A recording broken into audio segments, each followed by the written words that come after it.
Qué bueno que siguen con nosotros. Eso es el Boulevard Periodismo responsable, pero para ciudadanos. Y aquí no difamamos. Si usted quiere programas donde se difamen ciudadanos y ciudadanas, hay otras alternativas, no hay problema. Problemas tiene el país, y para hablar de esos problemas y de sus propuestas para superar esos problemas, está aquí don Guillermo Moreno y García. Mis respetos, el hombre de la marcha, la vergüenza. Marcha de la vergüenza. Muy buenos días, Pablo. Gracias por aceptar la invitación. Hablemos de tu experiencia. Bueno, ¿qué recogiste? Tú saliste a aprender de la gente. ¿Qué recogiste? ¿Qué aprendiste? ¿Qué viste? Primero quisiera un poco describir de qué se trató.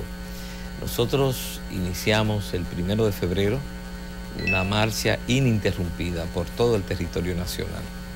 Ininterrumpida porque era sin retorno. Y esa marcha duró 26 días. Nosotros nos montamos en un autobús y nos transportábamos de provincia a provincia en el autobús, donde íbamos unas 50 y tanto de personas, de compañeros y compañeras. Okay.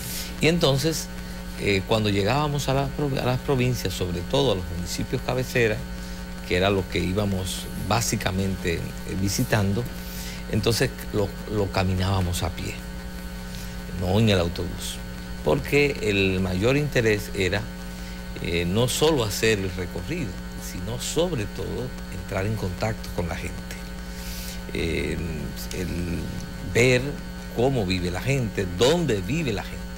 No es ese concepto del meeting donde tú traes la gente a donde el candidato, a una plaza, no, es donde vamos donde vive la gente, cómo vive la gente, comprobarlo, y sobre todo para aplicar un concepto que para nosotros es clave en nuestra visión del ejercicio de la política, que es que nos interesa siempre más escuchar que nosotros estar haciendo propuestas demagógicas como se acostumbra. Entonces eso nos permitió hacer ese recorrido. Originalmente eran los 32 municipios cabecera, pero finalmente fueron unos 50 porque hubo muchos municipios aledaños que no había forma. ¿Cómo vamos, por ejemplo, a San Juan de la Maguana y no visitamos las matas de Farfán? Para decirte algo, ¿tú ves? O cómo vamos a Tomayor y no visitar a Sabana de la Mar, o a Cotuí y Fantino. Entonces, o a Santiago y no pasar por Licey, Tamboril y Navarrete, a Valverde y no pasar y no estar en Esperanza. Es decir, eso hizo que se fuera aumentando. Sigue habiendo muchas mujeres hermosas, con perdón de doña Aura, en Esperanza, ¿no? En mi primera juventud, en Esperanza había muchas. No, pero el país está lleno. Íbamos a bailar. El país está lleno. Doña Aura le acompañó. De mujeres hermosas. No estuvo. No estuvo. Porque fue un momento muy duro para ella por el tema de la enfermedad y de la muerte de su madre. Entonces, cuando comenzamos, ella estaba en una situación, su madre, en cuidados intensivos. Yo incluso cuando yo estaba en Pedernales, cuando recibí la llamada, eran las 12 del día, caminando precisamente por la parte céntrica de Pedernales, cuando recibí la llamada de la muerte de la madre de Aura. Pero muy a destiempo nuestro pésame, aquí no nos... Y entonces, en ese momento no interrumpimos el recorrido, sino que yo salí, pero siguió, el conjunto siguió, y me permitió eso participar de una parte del velatorio y luego del entierro, y entonces luego retorné y le di continuidad. Pero como decía, entonces esa marcha nos permitió entrar en contacto con la gente y escuchar a la gente en sus problemas y lograr algo que a nosotros nos parece importante. Muchas veces nos manejamos desde la política con diagnósticos generales, y es muy importante que a los diagnósticos generales nosotros les añadamos el diagnóstico particular de cada provincia, que muchas veces no se refleja o no se capta en el diagnóstico general. Es decir, cuando nosotros para decir algo. Estuvimos por ejemplo, Higüey, y nosotros sabemos que en la República Dominicana hay un problema serio de cloacas y de alcantarillado, pero cuando el que va a Higüey, la Altagracia, y va a las 7 Lagunas, que es el depósito donde todas las aguas cloacales y sedimentos fétidos se acumulan, entonces uno sabe lo que es el grave problema de alcantarillado que hay en la República Dominicana, sobre todo en una zona turística, en la cual todas esas aguas se vierten al mar y luego pasan confundidas con el agua marina por las playas donde están los turistas, en una zona donde hay enormes inversiones. Me imagino que en estos recorridos tú tuviste que usar muchas veces la expresión, no puede ser. Sí, por ejemplo, hay cosas que son de reiteradas. Esa es la 7. Se llama las 7 Lagunas. Las 7 Lagunas. Eso es en Higüey, eso hay que visitarlo, porque además de eso, una de las cosas que uno contempla es cómo había, por ejemplo, un criadero de cerdos. Cerdos dentro de eso, que además son para consumo humano. Entonces aquí, por ejemplo, entonces eso pasa, eso hay que verlo, vivirlo. Eso no es que me lo contaron desde una tribuna, eso porque nosotros caminábamos, íbamos a los lugares y nos internábamos. Y las autoridades correspondientes, las competentes o incluso las incompetentes, no importa. Cuando tenga noticias de ella, avísame, que quiero también saber. Muy bien. Entonces, resulta que, por ejemplo, el tema cloacal es común a prácticamente todas las ciudades del país. Otro tema, una de las cosas que hicimos de manera reiterada es visitar los mercados de cada una de nuestras poblaciones. Aquello es grave. Uno ver cómo ante la indolencia de los distintos sectores, autoridades, etcétera, dónde se colocan los alimentos, cómo se tratan los alimentos, los que consume la gente. Y eso es común desde una ciudad, digamos la segunda ciudad, Santiago, en el hospedaje donde estuvimos, hasta los lugares más apartados. Entonces eso es otro elemento grave. Entonces todas esas cosas fueron vivencias reiteradas que uno fue comprobando. El tema, por ejemplo, aunque en este caso no estuvimos en muchos, pero yo lo observaba cuando pasaba. Otro aspecto que es común es el abandono de nuestros cementerios, por ejemplo. Y eso a mí me choca, porque una sociedad se puede medir por cómo venera a sus muertos y cómo honra a sus muertos. Y yo ver el estado de abandono de nuestro cementerio, donde están los huesos, los restos de nuestros padres, abuelos, y eso no hay una política oficial de respeto, es grave. En eso este caso es el poder, ahí entra municipal. El poder municipal, sí, que es una cosa muy lamentable. Sí, pero por ejemplo, también no es mucho dinero. También es el tema del mercado, el caso de las cloacas y alcantarillado puede ser también el gobierno central. Cloacas y alcantarillado, no hay gobierno municipal que le meta la mano. Ahora, arreglar un mercado y arreglar un cementerio. Pero es que lo grave es que es común, es algo que es reiterado. Guillermo, ¿usted entonces no vio en ese recorrido al Nueva York chiquito que el presidente dijo que sí tenemos en el discurso de la Asamblea Nacional? Lo que pasa es que yo lo hice en autobús y él lo hace en helicóptero. Y eso solo se ve en helicóptero. O sea, hay que vivir en los aires y en las alturas y estar en el fresco del aire acondicionado para uno ver ese Nueva York chiquito. Ahora, como yo lo hacía caminando a pie, recibiendo el sol, por eso estoy un poquito más con la piel más quemada, precisamente. Yo le iba a preguntar, estuvo en Capcana, don Guillermo, pero tal parece que no voy a hacer la pregunta. Ya no haga la pregunta, ¿verdad? Entonces, ese otro elemento. Entonces, al caminar cada una de estas poblaciones, todos estos elementos en común se pusieron. Pero son muchas cosas. Por ejemplo, está el caso de la enorme cantidad de tierra ociosa que nosotros contemplamos ante la mirada indiferente de falta de políticas para ponerla a producir. Está, por ejemplo, el caso también, el tema del ecoturismo. nosotros, por ejemplo, en todo lo que fue el sur, ver el potencial turístico que tiene el sur de la República Dominicana, ante ese estado de abandono, de indolencia, que muchas veces son pequeñas obras, una política nacional que lleve pequeñas obras. Por ejemplo, cuando uno va camino a Pedernales, hay un lugar que es muy conocido llamado Los Patos, ¿verdad? Pero antes de eso hay otro llamado San Rafael, donde son dos desembocaduras de dos ríos. En el de Los Patos es el río más corto en el mundo, porque nace de una montaña e inmediatamente está en el mar. Pero en el caso de San Rafael es más extendido, es un río más largo.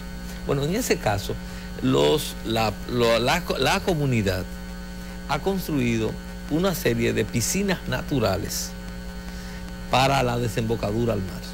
Y son algunas, 7 u 8, donde ha ido haciendo como pequeños sistemas de represa con piedras.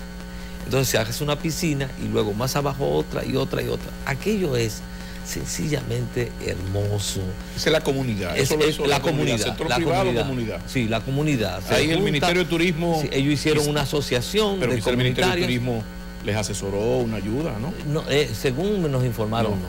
Eso de la ¿El comunidad, ayuntamiento aportó algo? Es posible, ya. Pero evidentemente se ve que falta un manejo de una orientación, falta una gerencia, falta una política oficial, porque ellos hacen una parte. Falta incluso para ellos mismos un tipo de entrenamiento de cómo manejar ese potencial, esa riqueza natural y cómo manejar los visitantes y tener opciones. Porque entonces al lado vemos, están unas casetas destartaladas. Entonces uno se da cuenta que es una iniciativa interesante, que hay un gran potencial, pero no hay una política también, que los involucre. También falta un Rainieri también. Un Fran Rainieri loco, como la locura de Fran hace 35 años, que dijo voy por ahí, más el apoyo del Estado. Lo que pasa es política de Estado. Yo sé que tú te vas más por la parte de la política. No, lo que pasa es, yo estoy de acuerdo en que se necesita un sector privado. Un loco feliz que se atreva. Con iniciativa bueno, y que invierta y todo. Pero resulta que muchas veces lo que desestimula a que pueda aparecer ese sector privado es la falta de seguridad jurídica y de políticas orientadas, porque resulta que a nadie le puede pedir al otro, bueno, conviértete en un héroe, ponte a invertir en medio de un estado donde hay gran inseguridad jurídica, donde las cosas no están definidas. Entonces puede hacerlo tal vez que esté en un estado de necesidad. Ya que estamos en Sur Profundo, esto de Bahía de las Águilas, bellezas que hay por ahí, explotable en términos turísticos, pero bueno, entonces hay un enfrentamiento ecologista, no tanto ecologista. El presidente una vez habló del necesario equilibrio. ¿Te hablaron los lugareños de esto, de que ellos están de acuerdo con que se pueda hacer con, por ejemplo, la Bahía de las Águilas? Sí. Es una cosa demasiado hermosa, algo hay que hacer. Sí, por la actitud con todos los sectores que hablábamos es que hay que preservar todo lo que es la ecología, porque precisamente ese es el potencial. El problema no es que haya arena hay en muchos lugares. El problema no es que haya sol, el problema es que si esa arena, ese sol se quita y se desnaturaliza, entonces resulta que pierde su potencial. Por tanto, el necesario equilibrio. Está coincidiendo con el presidente Leonel Fernández, el necesario equilibrio. Entonces, ¿qué resulta? Porque de lo que se trata no es de verlo en foto, se trata de poder acceder, ¿verdad? Ahora, tiene que mantener, por ejemplo, es el caso ahora de la isla Saona, que escuché lo de la estación naval. Exactamente. Nosotros estuvimos en la isla Saona, cuando estuvimos en la Romana. Fuimos a Valladolid y de ahí fuimos a la isla Saona porque nos coincidió en el momento álgido de la base militar que había comentado, que originalmente se comenta lo de la base militar precisamente porque en el país las autoridades no acostumbran a hablar con transparencia, porque ¿por qué si se va a hacer algo no se da un informe a la nación, una autoridad con suficiente credibilidad, y le dice lo que se está planteando es esto, vamos a discutirlo? Y vamos a ir a los sectores y vamos a ver porque los distintos sectores que intervienen algo pueden aportar. Bueno, nosotros fuimos a la isla Saona. Estuvimos en Catuano y estuvimos en Mano Juan, que son las dos poblaciones. Eso fue parte de la Marcha de la Vergüenza. Entonces, ¿cuál es qué plantean los saoneros?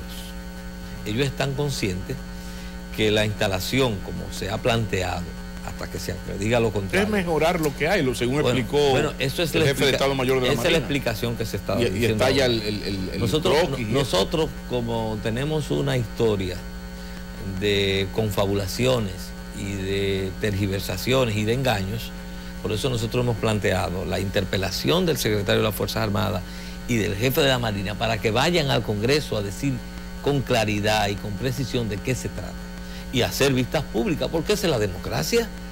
La democracia no puede hacer que se administre el Estado bajo secretismo. Vamos a los lugares públicos, vamos al Congreso, donde se pueda someter y e incluso los planes que se tengan puedan entonces ser discutidos y donde puedan hacerse vistas públicas. ¿Qué dicen, por ejemplo, los saoneros? Nosotros los entrevistamos. Ellos están conscientes que la mayor riqueza de la isla Saona es mantenerse como un santuario de todas esas especies endémicas. Porque la isla Saona es como una especie, guardando la distancia, de isla Galápagos. Claro. O sea, una gran distancia, pero sí, es una, pero es una especie de isla Galápagos, es decir, donde hay una serie de especies endémicas que allí están, que se conservan, y que es lo que le atrae al turista, ese estado virgen. La isla Saona se ha logrado mantener como en un estado virgen, como zona protegida, distinta a lo que es las playas, construidas con grandes hoteles.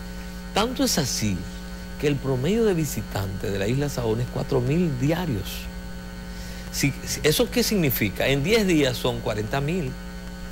En 10 meses en 30 días son 120.000. Es decir, en un mes, el promedio de visitantes de turistas a la isla Saona son 120.000 turistas. ¿Qué significa eso en 10 meses? 1.200.000. ¿Por qué van? Van precisamente por ese santuario. Porque allí el agua no está contaminada de las 7 lagunas, ¿verdad? Porque allí no hay sistema cloacal, allí no hay todos estos desperdicios, allí van especies como manatí, como delfines. Entonces, todo eso es lo que ellos van buscando. Entonces, por eso en la isla Saona, como área protegida, ha estado prohibido durante toda su vida, durante toda su existencia, la construcción. Entonces, eso tiene que ser esclarecido ante la opinión pública. Lo que pasa es que en todo esto se hizo un recorrido y se mostró qué es lo que se va a hacer ahí. Tiene la autorización del Ministerio de Medio Ambiente, que ha certificado esto. Incluso a periodistas, no sé si fueron los compañeros de CDN, se le mostró qué nosotros pedimos, que es como nosotros concebimos. Lo de la transparencia. La democracia. Vamos a una vista pública, vamos a contrastar esa opinión con la de la Academia de Ciencias, que son precisamente...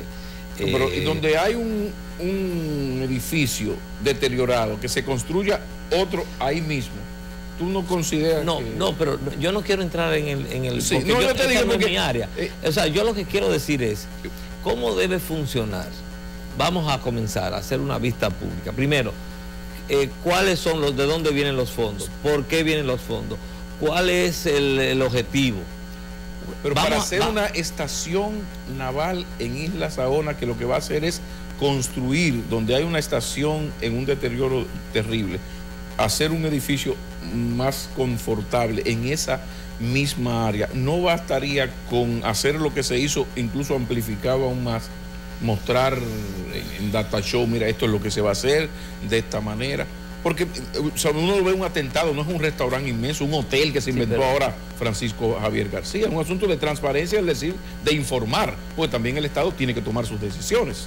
O sea, pero se va a hacer una estación naval. Pero mira, lo tuyo no es el medio ambiente. Estamos en política. Vamos a hablar del discurso del presidente, que se nos va a acabar para el concluir tiempo, este asunto, lo único que estamos planteando es que es como nosotros concebimos que es la democracia.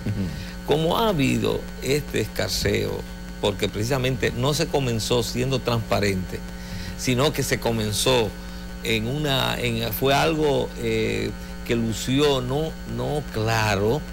Entonces, y eso creó suspicacia. Vamos a suponer...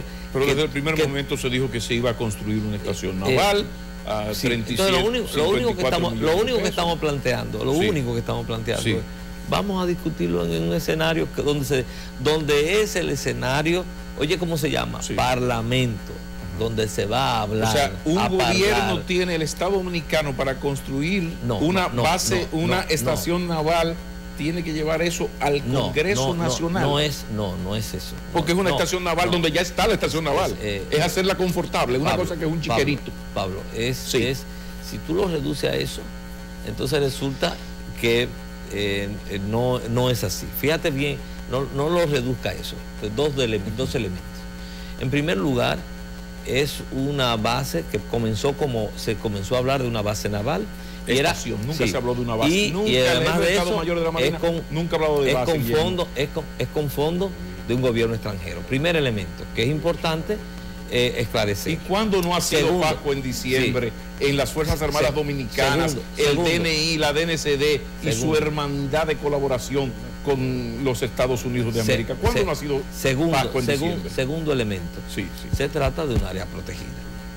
Que está, y como área protegida, entonces... Ahí entra medio ambiente. Entonces, por esa razón, ¿qué inconveniente hay de que eso pueda ser dilucidado? Precisamente porque hay todos esos elementos que tú estás planteando, dilucidados en un escenario donde las partes puedan presentar sus argumentos y finalmente, en base a esos argumentos, puedan entonces llegarse toda la sociedad enriquecerse. Lo que pasa es, lo que yo llamo la atención, yo sé que no estamos de acuerdo, pues sencillamente donde hay un edificio todo destartalado, que en esa misma área se reconstruye ese edificio con equipos y que la entrada sea decente. ¿Tú sabes qué es lo que está de fondo? Que hay ahí, ¿Tú sabes qué es lo que está de fondo aquí? Sí. Que nuestros gobernantes, nuestros representantes y nuestras autoridades no tienen autoridad moral ni credibilidad. Ese es el problema de fondo. Porque yo no tengo, entonces, a partir de esa reflexión tuya, cada casita que vaya a hacer el gobierno, hay que ir al señor Congreso y hacer una vista fija. O sea, el gobierno va a hacer un polideportivo en Baní, no puede hacer el polideportivo. Hay que explicar dónde va a hacer y por qué lo va a hacer detrás del play de Baní. Pablo, tampoco te pasa, me parece como exagerado. Pablo, recuérdate que esos son recuerda que lo que yo soy abogado, esos son argumentos magníficos a un abogado. Exacto. O sea, llevarlo al ridículo, pero no es eso lo que estamos haciendo. Es una estación. No. Lo que estamos haciendo es que estamos hablando de algo que no comenzó con la transparencia y despertó la suspicacia. La única forma de que finalmente eso termine siendo algo constructivo para la sociedad es que lo podamos dilucidar. Y te he dado dos elementos. En primer lugar, es con fondo de un gobierno extranjero y en segundo lugar, es en un área protegida. Ahora, ¿qué pierde Medio Ambiente, la Marina de Guerra y el gobierno dominicano con debatir esto en un escenario donde las partes puedan confluir y dar sus argumentos? ¿Qué pierde? Bueno, porque hay una decisión de Estado que lo que se ha hecho es transparentar, invitando a la prensa. Pero hay un tiempo precioso, nos está acabando el tiempo. ¿Tú no quieres hablar del discurso, presidente? Ahora estás tú como el PRD, que dijo que iba a desmontar falsedades y estoy esperando el documento. Voy a aceptar tu propuesta. Vamos a hablar del discurso. Como evidentemente, para que no nos desviemos, pero quería que quede claro qué es lo que estamos planteando. Perfecto. Sí, al margen de que él toque el tema del discurso del presidente, esta semana el Consejo del Poder Judicial destituyó a 2 jueces, uno de Higüey y de La Romana, porque, según el Consejo del Poder Judicial, cometieron irregularidades, ¿no?, en sus funciones. Que quisiera quizás un balance breve de cómo está la justicia en la República Dominicana. ¿Hay seguridad jurídica? ¿Pueden los dominicanos confiar en sus jueces o tenemos problemas en ese sector? Nosotros no tenemos una justicia independiente, un poder judicial independiente. Eso se puso en evidencia en el caso de la Sonlar. Y esa situación de una justicia que perdió su independencia también se ha puesto en evidencia con el nombramiento del doctor Mariano Germán como presidente de la Suprema. Esos dos elementos nos dicen a nosotros que no tenemos realmente una justicia independiente del poder político. Además de eso, tenemos una justicia donde aflora con cierta frecuencia denuncias de actos de corrupción. Entonces, son dos males graves. Tampoco no tenemos una justicia que haya logrado los niveles de accesibilidad para la población. Es decir, es una justicia que la reforma se ha reducido en mucho, que ha sido aspectos positivos, mejora de las condiciones de cómo funcionan los tribunales, de modernización en términos de los procedimientos, pero en términos de lo que es lo fundamental, que es que el ciudadano común tenga acceso, más acceso a la justicia como el árbitro para dirimir los conflictos, ahí nosotros no hemos logrado avances significativos, porque es una justicia muy cara. Entonces, a lo que se le añade entonces el elemento de la presencia de corrupción dentro del Poder Judicial, de lo cual estos casos de denuncia es una evidencia, y el otro es la falta de independencia de la justicia del poder político. En el caso de la Sunlan quedó claro, pero todavía con el nombramiento de las nuevas cortes, eso quedó todavía más claro. He dicho, y me gusta hablar con responsabilidad, que el doctor Mariano Germán es un abogado y es asociado a la oficina personal del presidente de la República. Y eso lo que buscó, tuvo como objetivo fue el presidente blindarse judicialmente a su salida del poder, del poder ejecutivo. Entonces, no tenemos una justicia ni independiente, ni tenemos una justicia con corrupción y una justicia que no es accesible. Esas son las grandes debilidades que tiene ese poder. Guillermo Moreno, discurso presidencial ha sido la nota política de esta semana, la locución del lunes del presidente Fernández. ¿Qué le pareció esa rendición de cuentas del mandatario? Lo primero es que años de gobierno? Es un elemento ya común que no es una rendición de cuentas lo que hizo el presidente, sino un discurso político, más bien de cara a su proyecto personal de poder. Su vuelta en 2016. Por tanto, más que analizar el contenido del discurso, que está lleno de falsedades y de frases cifras sesgadas, lo que hay que analizar más que el contenido es el personaje que pronuncia el discurso. Estamos ante un presidente de la República que en el momento en que la sociedad está esperando que nos haga una rendición de cuentas, en todo caso, de su año último, que pudiera ser la gran síntesis de sus 8 años, lo que hace es que utilice esa tribuna para hacer un discurso político en el cual lo que busca es conectarse con su proyecto de poder, que es un proyecto personalista de poder. No olvidemos que como este presidente concluye su discurso citando a Hamlet. Y no a Herman. Sí, exactamente. Sí. Citando a Hamlet, qué desgracia tener que haber nacido para venir a arreglar esto. Es decir, todo esto nos refleja un personaje que precisamente se ha envanecido en el ejercicio del poder y que se cree imprescindible en el escenario político dominicano, y que por tanto se autojustifica en su retorno en el 16 y ha creado todo un andamiaje buscando precisamente retornar al poder. Todo esto, al final de cuentas, nos refleja la gran debilidad de lo que hemos construido como sociedad. Es decir, es una democracia que está hoy día sometida a la voluntad unipersonal de alguien que se ha encargado de montar un andamiaje político, institucional, para mantener el control del poder. Entonces, dentro del poder, sí, y fuera del poder. ¿Cómo se explica? Entonces, ese sí, discurso, sí, ese discurso, más que las cifras sesgadas que puso, lo que refleja son lo que nos pone de manifiesto son las oportunidades perdidas. Es decir, nosotros tuvimos un presidente, un partido que gobernó 8 años y en esos 8 años perdimos la oportunidad de enfrentar el tema de la corrupción con seriedad y haber terminado con la impunidad o haberla enfrentado con tesón. Son 8 años en los cuales pudimos, en esos 8 años, haber construido 1 metro en la educación, haber avanzado la educación 1 metro. Yo me hubiera conformado con que la educación hubiese avanzado 1 metro y perdí, entonces esa es otra oportunidad perdida, la oportunidad de haber dado el salto en la educación.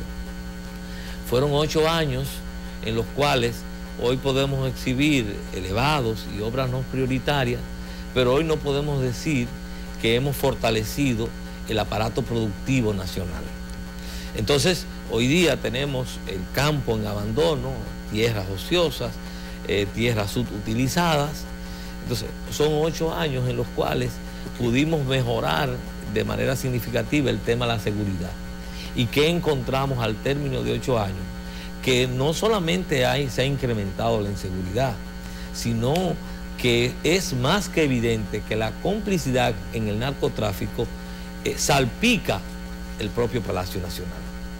Porque las denuncias... El Palacio es muy grande, tiene muchos despachos. Sí, bueno, salpica el Palacio Nacional. Porque las denuncias y cómo el narcotráfico ha penetrado el sistema político, es capaz de agenciarse protección de senadores y del sistema político, y cómo ha penetrado organismos de seguridad del Estado, los organismos encargados de investigar. Entonces, cuando nosotros examinamos este discurso, decimos, pero son 8 años que nos reflejan las oportunidades Guillermo perdidas. Moreno García, ¿qué ocurre? Porque lo que estamos hablando, usted se está refiriendo a Leonel Fernández y al PLD, pero eso es fácil extenderlo hasta el 2000-2004, minutos más, minutos menos. Por consiguiente, hablemos de la partidocracia. ¿Qué explica que a pesar de todo lo que yo acabo de escuchar, que usted ha expresado de manera frontal, directa, sin ambajes, de repente vamos a un proceso electoral y cuando agarramos las encuestas, el 92-94% de la gente que dice que va a ir a votar, vota por estos 2 partidos responsables de haber perdido esa oportunidad, según Guillermo Moreno.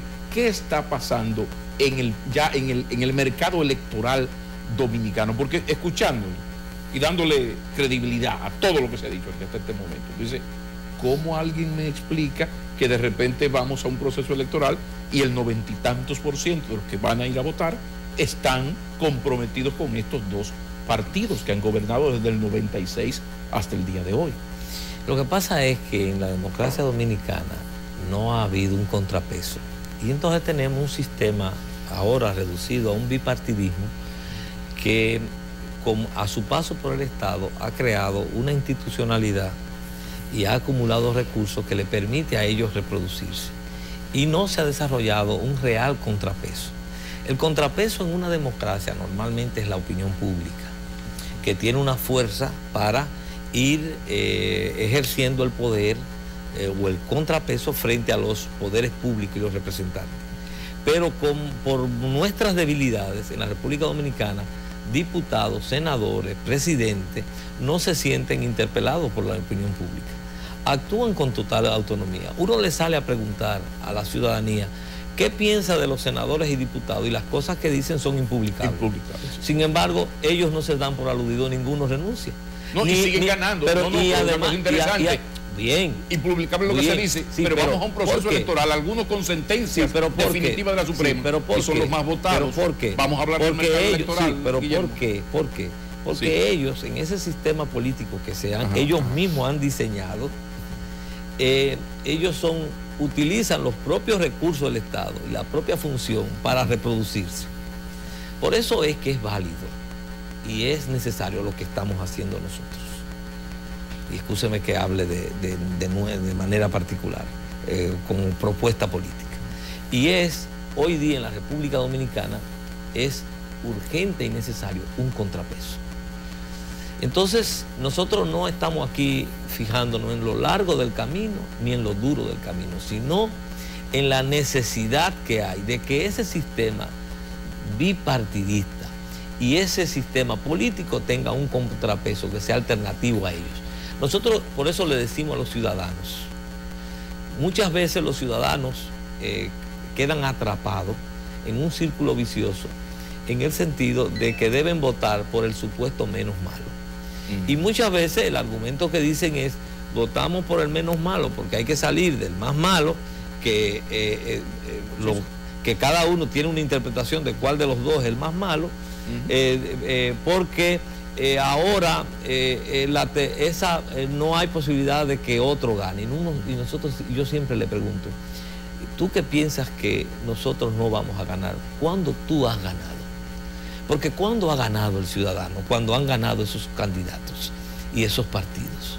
Nosotros lo que tenemos que plantear, y así lo planteamos a la ciudadanía, no es en función, porque esto, participar en la construcción de la democracia no es una lotería. Nosotros lo que le planteamos a los ciudadanos, esto no es un problema de si voy a ganar o no voy a ganar, esto es un problema de hacer lo que es correcto. Y lo que es correcto ahora es que nosotros, en la República Dominicana, haya una opción diferente, que sea el contrapeso de dos partidos que se han igualado en sus prácticas, en el ejercicio del poder y en el ejercicio de la política. A la democracia le haría muy bien una alternativa. Ese es el papel nuestro. Ese es el papel nuestro. Y por eso decimos a los ciudadanos, no te dejes atrapar en ese círculo vicioso del menos malo. Los dos son igualmente malos finalmente. Ahora, lo importante es que los ciudadanos actuemos en el sentido correcto. Y lo correcto es que esta democracia requiere de un contrapeso y que ese sistema bipartidista requiere de una fuerza alternativa. Y nosotros en Alianza País y los esfuerzos que estamos haciendo es para construirla, es para desarrollarla, es para buscar el apoyo ciudadano. Ahora, ¿cuál es el mayor reto que nosotros tenemos? No es tener eso claro. El mayor reto que nosotros tenemos es no solamente plantearnos como una propuesta alternativa en el discurso, sino en la práctica. Entonces, nosotros estamos sometidos a una lógica de desarrollo y de ejercicio de la política que no es solamente la falta de recursos. Nosotros, evidentemente, nuestra propuesta no tiene los recursos que tienen esos partidos mayoritarios, que han pasado cada uno, el que menos ha pasado ha sido 3 veces por el poder, que han acumulado todas las riquezas del mundo con los negocios del Estado y la corrupción, que utilizan además los recursos del Estado para reproducirse, porque lo utilizan los del Poder Ejecutivo, el candidato oficialista, pero lo utilizan diputados y senadores, y lo utilizan ayuntamientos. Y el sistema político funciona así. Entonces nosotros tenemos el reto de, sin recursos, someternos a las reglas del juego democrático por nuestras convicciones, porque eso es lo que nos hace diferentes. Sí, Guillermo, tenemos preguntas de los amigos televidentes vía Twitter, rapidito así. Por ejemplo, Robinson pregunta, señor Moreno, ¿cómo usted nos asegura a nosotros, el electorado independiente, que su gobierno no será más de lo mismo? Bueno, yo pienso Atención, Robinson. Lo único que puedo decir es cómo uno ha actuado en lo que es nuestra vida pública y privada.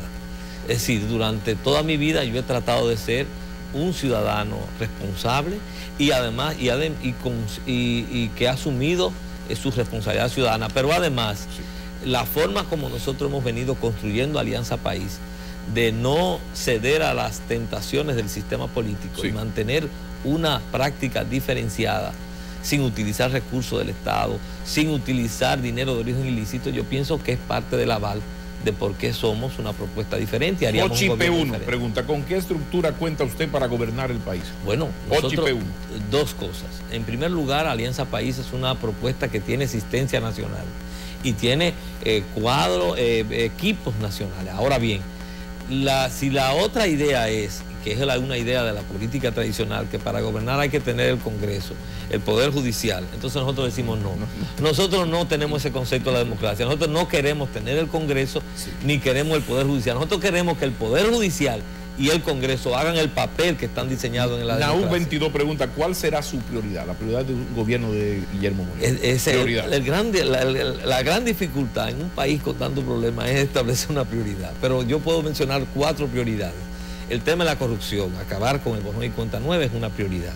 El tema de hacer una revolución educativa en este país es una prioridad. El tema de la seguridad pública es una prioridad. Y el tema de impulsar el desarrollo a partir del impulso de la producción nacional es una prioridad. Carlos Ferreira pregunta cómo hubiese manejado la crisis del 2013, la crisis bancaria del 2013, Guillermo Moreno. Lo más probable es que 2 elementos. Posiblemente no hubiese estallado en el 2003 la crisis. Porque pudo eso detectarse desde antes. Por tanto, si nosotros hubiéramos sido gobierno 2000, 2004, posiblemente desde el mismo 2000 hubiéramos detectado la crisis y no hubiera llegado a ese extremo, porque hubo muchas complicidades ahí. Y el otro elemento es que posiblemente nos hubiéramos, en términos del, muchos de los que fueron, muchas de las deudas que fueron pagadas a esos altos inversores, posiblemente no hubiera sido parte de la solución. Se hubiera pegado más a la ley monetaria. Me hubiera pegado a la ley monetaria. Finalmente, Anabel y en ese sentido cumplido con los compromisos de menos de $500,000 de pesos, como plantea. Esto es terrible. Pregunta Anabel por qué. No, esto es una broma. ¿Por qué no pone disco light ni da robo en sus encuentros? Esto es para que terminemos con un poco de humor. Pregunta a Anabel que por qué usted no da romo, la morena, cosa, un salami, una cosa. Porque nosotros somos una propuesta diferente. Claro que y en alguna forma eso es precisamente, es importante que aprovechar la pregunta de Anabel para decirle lo siguiente. Todas esas, la licenciada Anabel todas esas candidaturas y partidos que hacen la campaña en base a esos recursos, donde utilizan al ciudadano como una mercancía, lo que están haciendo es una especie de ensayo de lo que será su gobierno. Serán gobiernos corruptos y serán gobiernos que van a manipular también las necesidades de los ciudadanos. Gracias, Guillermo Moreno y García. Muchísimas gracias. De Fernández. Pablo. Una cosa importante. Muy bien, muy bien. Ese muy bien, de Fernández. Me imagino que usted le ha prestado especial atención a ese. Ya eso va a definir la victoria de Hipólito. El PDI va a apoyar a Hipólito Mejía. Ismael ya lo confirmó.